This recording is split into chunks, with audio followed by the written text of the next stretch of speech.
La première nouvelle du jour nous conduit à Shimane, plus précisément dans la ville d'Izumo, où une femme de 38 ans au chômage a été arrêtée, soupçonnée d'avoir tenté de tuer sa maman en lui tranchant la gorge avec un rasoir. Voilà. Selon la police, l'incident s'est produit avant-hier vers 13h. La police a rapporté que la mère et sa fille, sa mère septuagénaire et sa fille se seraient disputées une fois de plus, pendant que le papa de 73 ans était au travail, agent de maintenance dans une entreprise de logistique, et de nuit, la mère et la fille ont eu une violente dispute, et une fois de plus, la fille a empoigné sa mère pour la secouer. Il y a eu un petit échange de noms d'oiseaux d'après les voisins qui ont témoigné, et la fille serait allée chercher le rasoir coupe-chou du papa.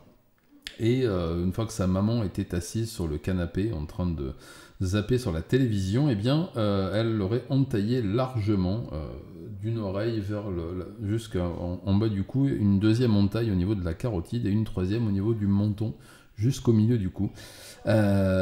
Prise de panique, la fille a appelé les urgences sociales, elle s'est trompée de numéro, et un travailleur social est passé vers 17h à la maison, c'est-à-dire 4 heures après les faits. Fort heureusement, la mère, malgré une perte de sang massive, était toujours en vie et a réussi à être stabilisée par les secours, recousue et stabilisée. Ses jours ne sont plus en danger. La suspecte, dont on ne connaît pas le nom et qui vivait chez ses parents, à 38 ans, sans emploi, admet avoir des problèmes psychiatriques non soignés, et avoir eu maintes reprises des mots, plus que des mots, même avec sa mère principalement, pas avec son père.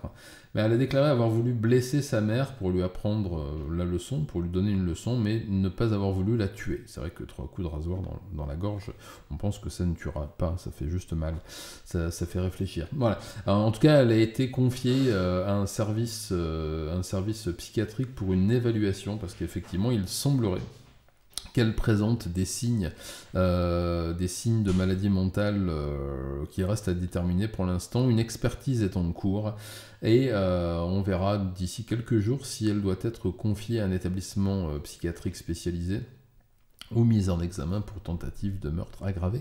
Affaire à suivre.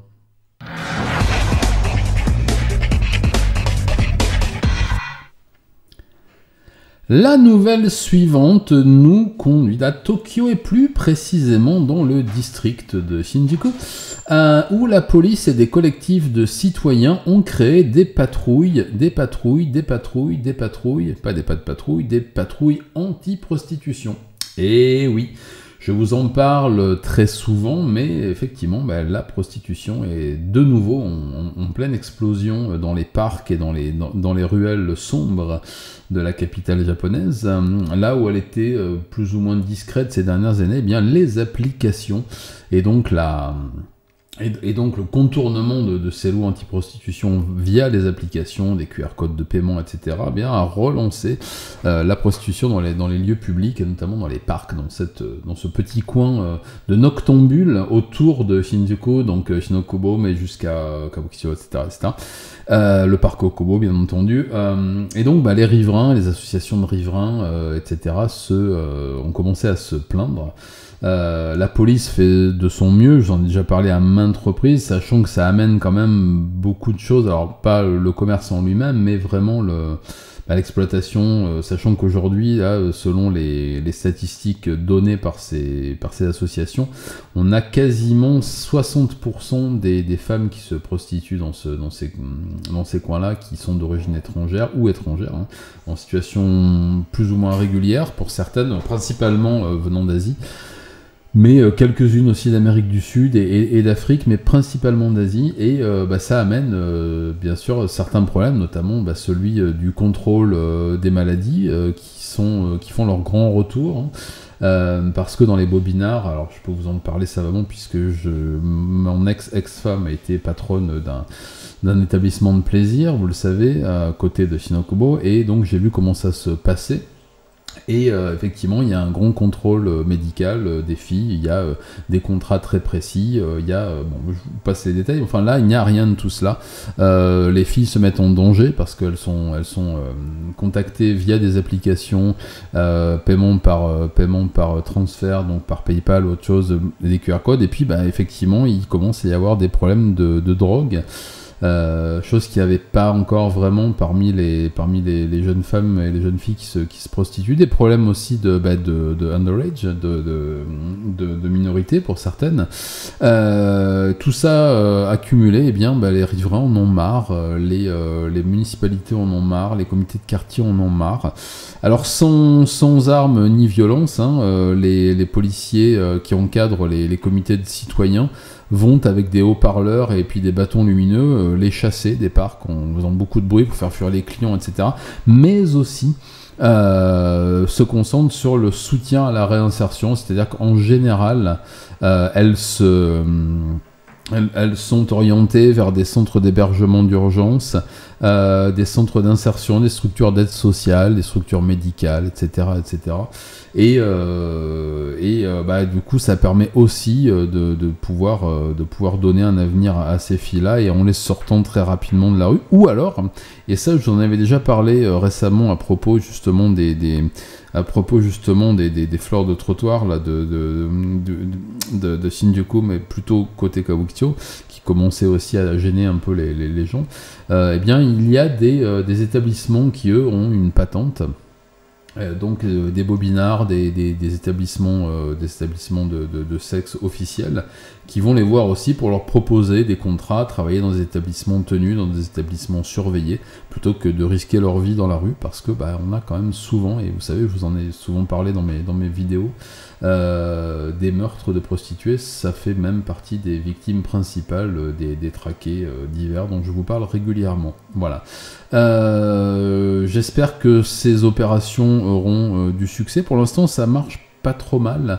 Le fait justement de faire du bruit, de faire beaucoup de lumière comme ça dans ces parcs, notamment au parc Okubo, bien ça a déjà fait fuir pas mal de gens et on constate une baisse assez significative de la fréquentation des prostituées et des clients dans ces zones-là. Je ne manquerai pas de vous tenir au courant de tout cela. Affaire à suivre.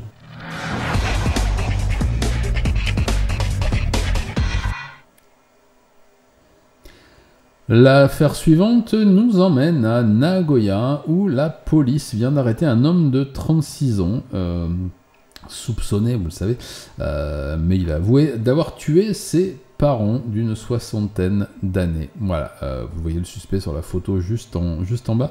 Selon les premières déclarations de la police, M. Kitake Esuke a appelé le numéro d'urgence vers 17h vendredi dernier, le 110 donc, en déclarant venez vite, j'ai tué mes parents, je vis avec eux, je sais pas quoi faire. Tout simplement, voilà.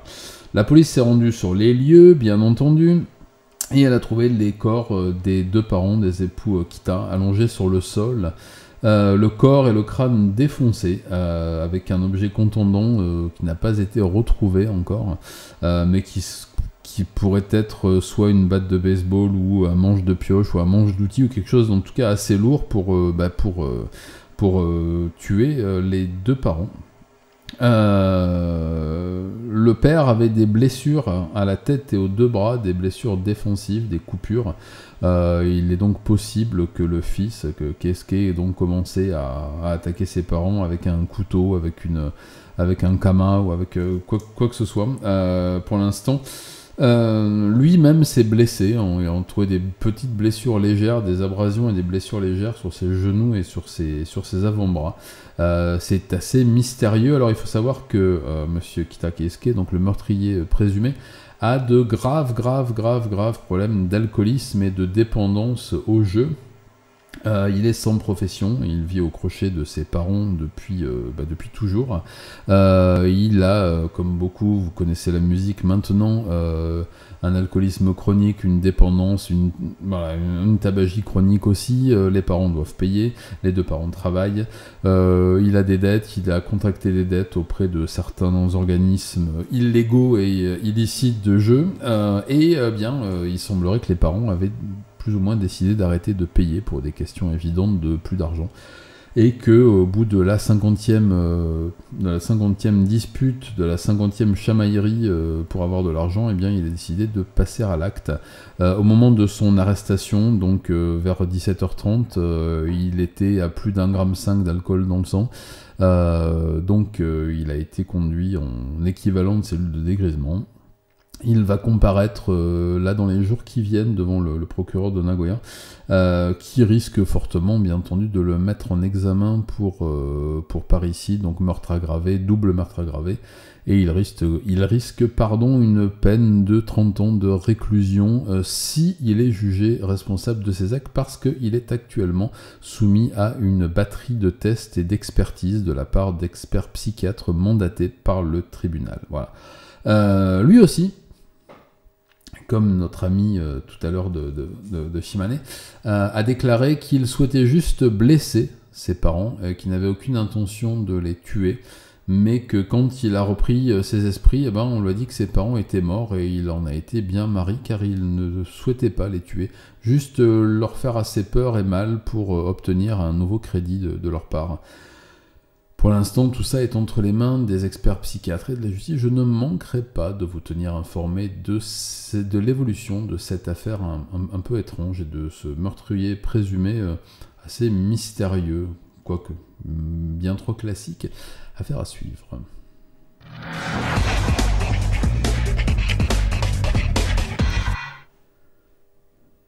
Enfin, la dernière nouvelle du jour nous conduit dans le monde entier, puisque c'est en ce moment la remise des différents prix Nobel, et que pour la première fois, le prix Nobel de la paix a été remis à Nihon Hidankyo, qui est l'association des survivants et des familles de survivants des bombardements nucléaires qui ont eu lieu au Japon il y a 79 ans, qu'on appelle les Hibakusha, vous le savez.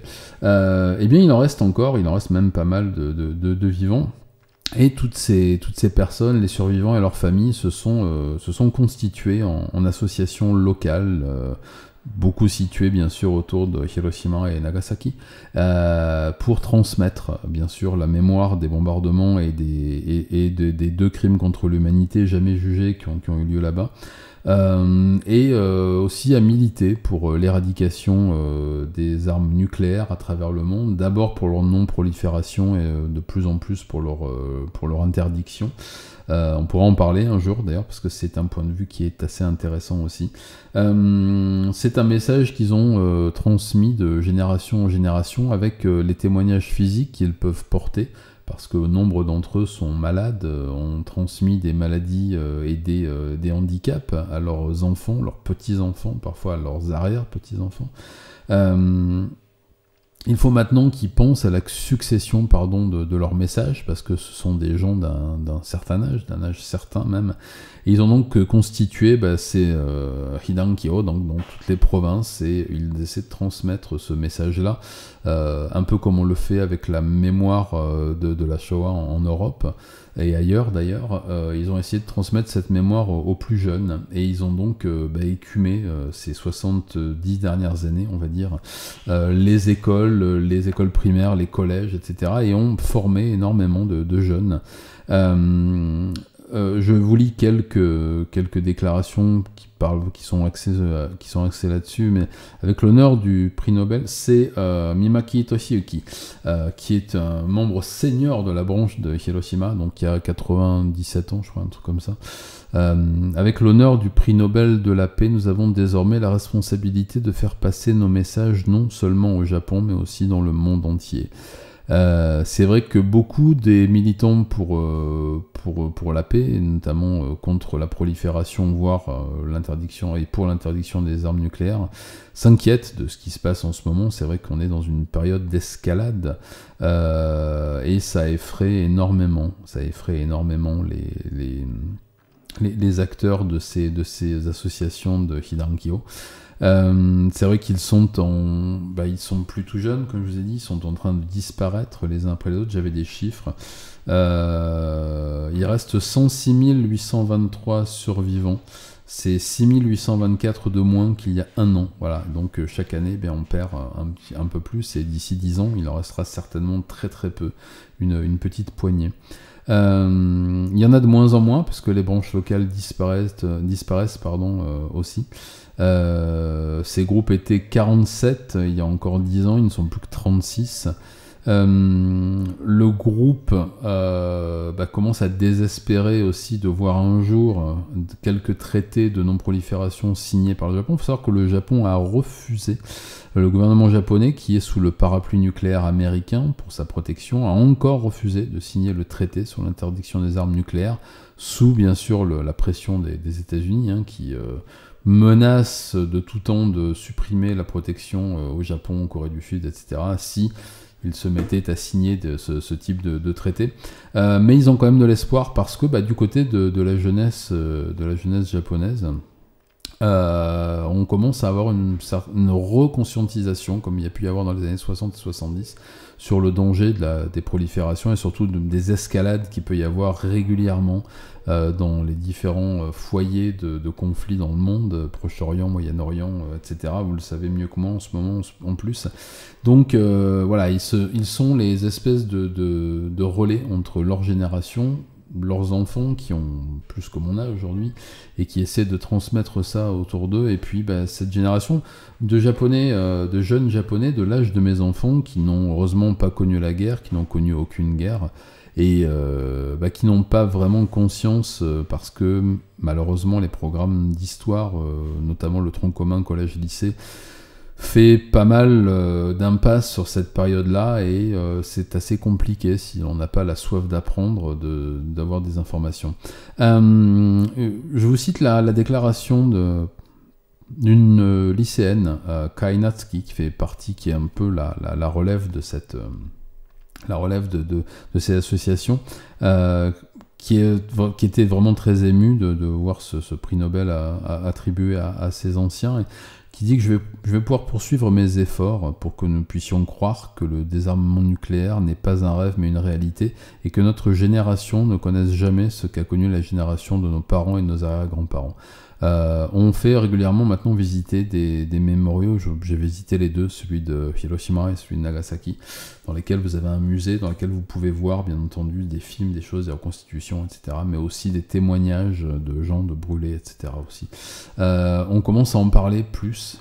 Tout le monde sait, tout le monde connaît les mémoriaux, tout le monde a assimilé cela, mais le fait d'avoir été malheureusement le seul pays cobaye pour ces armes de destruction massive, sans aucune légitimité, aucune justification, vous le savez, fait que c'est un pays qui a toujours été beaucoup plus porté sur la question de l'armement nucléaire. Je ne parle pas du nucléaire civil, encore une fois, qui lui est nécessaire et bénéfique pour ce qui est de mon point de vue, mais vraiment du nucléaire militaire. Voilà. Dans certains endroits, des jeunes volontaires travaillent avec les Hibakusha pour réussir à raconter leur histoire personnelle une fois qu'ils ne seront plus là. Donc vous avez des groupes de collégiens et de lycéens qui passent des journées, des week-ends, des vacances avec ces anciens et qui leur demandent de témoigner pour transcrire ces témoignages. Mais au-delà de la simple narration de l'événementiel, arriver aussi à comprendre quel a pu être le traumatisme d'un enfant de 5, 6, 10 ans à l'époque qui a subi ça. Il faut savoir qu'ils sont pour la plupart indemnisés. Attendez que je dis pas. Oui, pour la plupart sont indemnisés, ils sont éligibles à l'aide médicale du gouvernement, c'est-à-dire qu'ils ne paient pas leurs frais médicaux, sachant que ce sont souvent des gens qui ont des multiples pathologies. Par contre, 79 ans plus tard, un certain nombre de personnes ne sont pas prises en compte. Il faut savoir que dans les jours qui ont suivi les 2 bombardements, et ça s'est produit dans les 2 endroits qui avaient été choisis pour leur situation géographique, des cuvettes un peu isolées avec une météorologie particulière, eh bien, il y a ce que l'on appelle la pluie noire qui est tombée, donc qui est une résultante d'un bombardement nucléaire, et qui est extrêmement dangereuse, et il y a eu des dizaines, voire peut-être des centaines de milliers de personnes contaminées par les pluies noires autour des zones de bombardement, et ces personnes-là n'ont jamais été considérées comme des victimes des bombardements. Elles font pourtant partie des Hidankyo, donc des associations, et elles réclament toujours, des 79 ans plus tard, au moins une aide médicale, parce qu'elles sont elles aussi victimes de certaines maladies, de certains handicaps, leurs descendants aussi. Il reste beaucoup de travail à faire là-dessus au niveau national. Et bien entendu, les Hidankyo, qui ont donc été récompensés par un prix Nobel de la paix largement mérité, parce que c'est quand même des papis-mamies qui font un boulot qui se repose rarement. On en a un peu moins parlé, mais enfin, ils sont en tête de ceux qui réclament depuis 70 ans eh bien, une comparution de l'État américain devant le tribunal international de La Haye pour crimes contre l'humanité, crimes de guerre, etc., etc. Ce qui n'arrivera certainement jamais, mais ils font partie de ces gens qui pensent que, eh bien, ils mériteraient de passer, de comparaître. En tout cas, moi aussi, je vous le dis depuis toujours, je pense que ça reste l'un des crimes de guerre et des crimes contre l'humanité qui restera certainement à jamais impuni.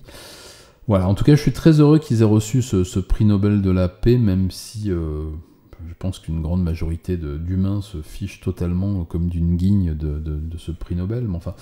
En tout cas, il a le mérite de couronner une action, une longue action extrêmement utile. Voilà, c'était la fin de cette dernière information de la journée. Voilà, espoir.